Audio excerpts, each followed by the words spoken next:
All right, this one's gonna get wild. The earthly throne of Satan, magical amulets, armed angels, wizards and talking donkeys, sword-swallowing Jesus is back, curses, forbidden food, and sex. I mean, I told you that the book of Revelation gets weird and wild, and this next part is no exception. You see, we're doing this whole series on the book of Revelation because when the world gets chaotic, there's a subsection of the population that loves to run to the book of Revelation trying to find apocalyptic answers for their current chaos. And you can find links to everything that we've covered so far in the description below. But today, this video is going to be about the third message from Jesus to the Christians living at the end of the first century, in particular, in the city of Pergamum, which is located in modern-day Turkey. Now, Pergamum was one of the most deeply religious cities in Asia, probably because it was nestled on the top of a mountain, proximity to the gods. It was home to the largest altar to Zeus, and it was the site of the first temple built to honor the Roman Emperor Augustus, who had been given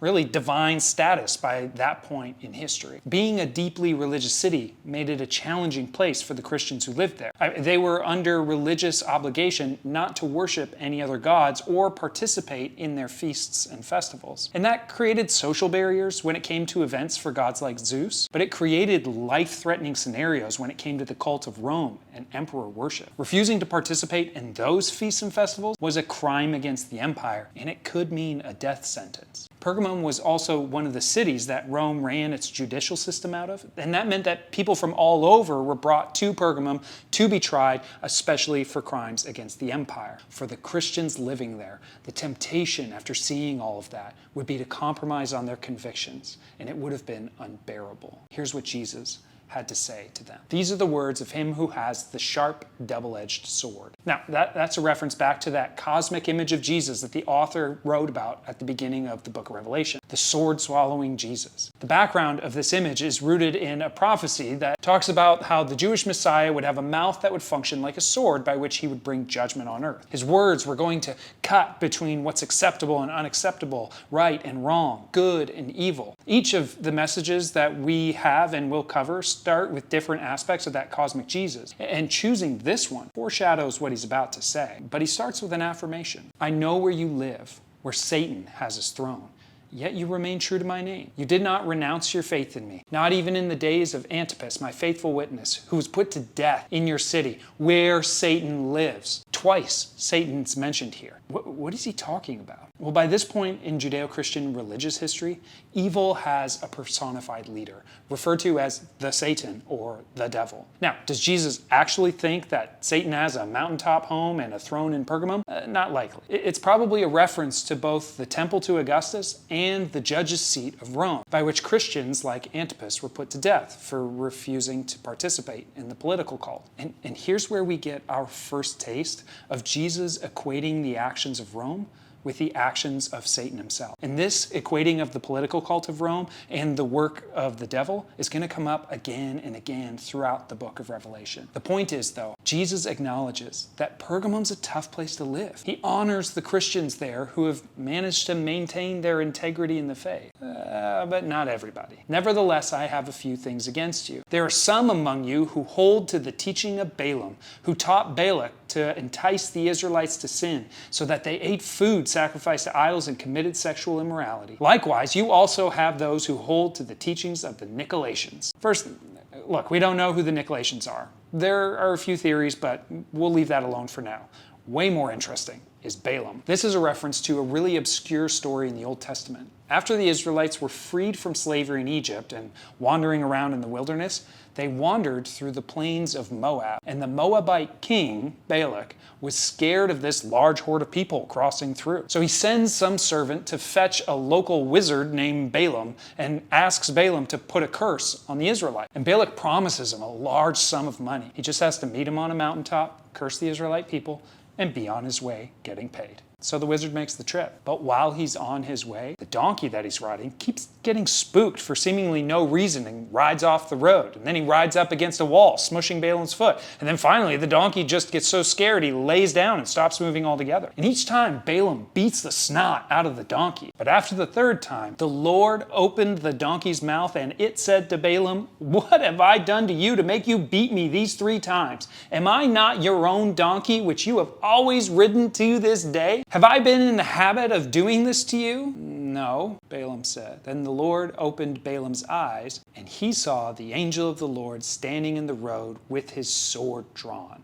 which is the invisible thing that the donkey had seen the entire time and was trying to avoid. Then the angel calls Balaam out for the reckless road that he's on, meeting with Balak and everything. And Balaam promises the angel to only bless or curse as God allows him. And he continues on, and he meets with Balak, but God won't let him curse the Israelites. And obviously Balak, the king, finds that frustrating. And Balaam still wants his money. So Balaam says to the king, hey, I can't curse these people, but I'll show you how to get them to essentially curse themselves, and then you can still pay me. Send your women out to seduce the men.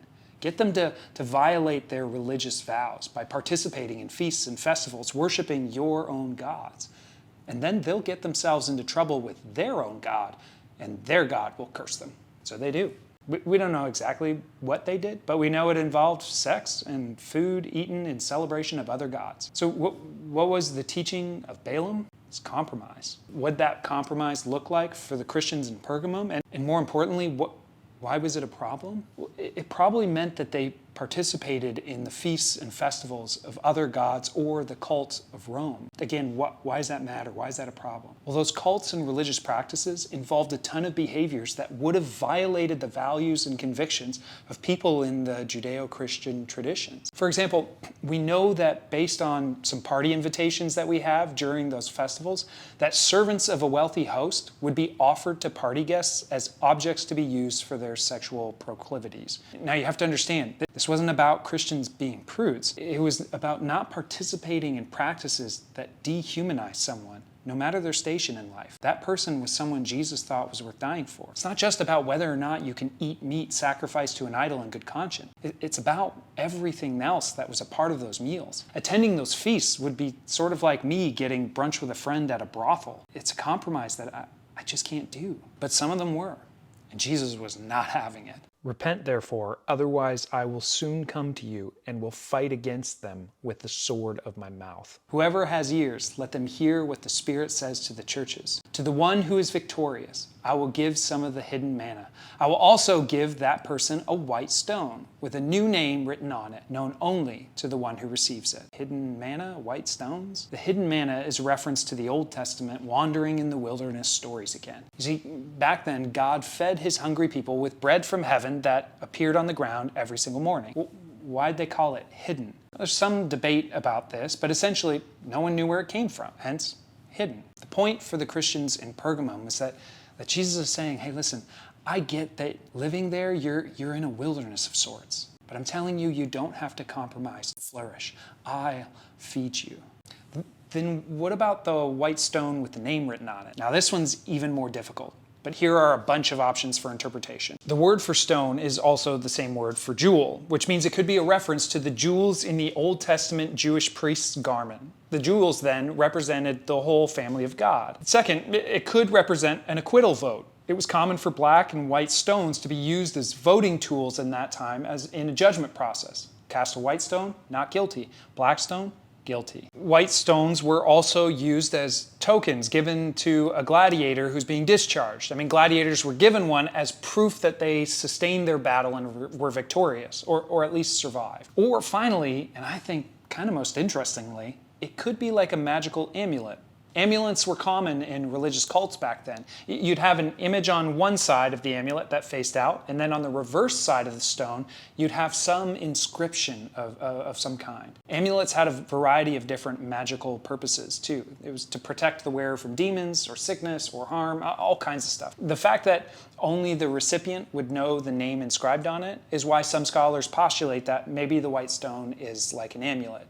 Also, we've got some archaeological finds of Christian amulets. It's not that crazy to think, given that people used to use the name of Jesus to heal the sick or cast out demons. Presumably, if you've overcome the struggle, you don't really need a magical amulet though, so it still remains a mystery of what it means. But ultimately, the message was a word of warning and fortifying encouragement to the people living in the pluralist city of Pergamum. Evil was operating through the political cult of Rome. So don't follow the teaching of Balaam and compromise with that culture. Evil doesn't just operate through overt demonic curses like horror films would have you believe. This isn't The Exorcist. It operates through the political and religious culture in which you you find yourself. It's operating when you participate in those practices that celebrate the dehumanization of people, turning other people into objects who exist for your own pleasure. Jesus is saying to them, you don't have to compromise with that to flourish. I will feed you. So, what does that mean for you and me? Well, this one gets kind of dicey, because as soon as you start talking about the devil operating through a political system, people here in the country I live in basically lose their minds in one of two ways, especially with an election coming up in the next few days. And when you talk about compromising with culture sexually, social conservatives and liberals immediately start waging a culture war over very particular issues. But I think it's entirely possible that all of that is a smokescreen for something deeper. Here's where my own personal reflection goes. Where am I tempted as a result of compromising with this culture to dehumanize people, to treat others as objects who exist for my own purpose or pleasure, believing that that's what will lead to my flourishing? I hear Jesus saying, hey, I get that you live in a tough city. It's difficult to remain faithful, but don't compromise by dehumanizing people that I thought were worth dying for. You don't have to compromise in order to be accepted or have approval. You don't have to compromise in order to flourish. I'll feed you with the hidden manna. I have your stone of acceptance and approval, and I can't wait to give it to you. So, there you have it. Throne of Satan, magical amulets, armed angels, wizards and talking donkeys, sword-swallowing Jesus, curses, forbidden food, and sex. I think we hit it all. Why don't you go ahead and throw your comments or your questions in the comment section. That's it for this one. We'll see you next time.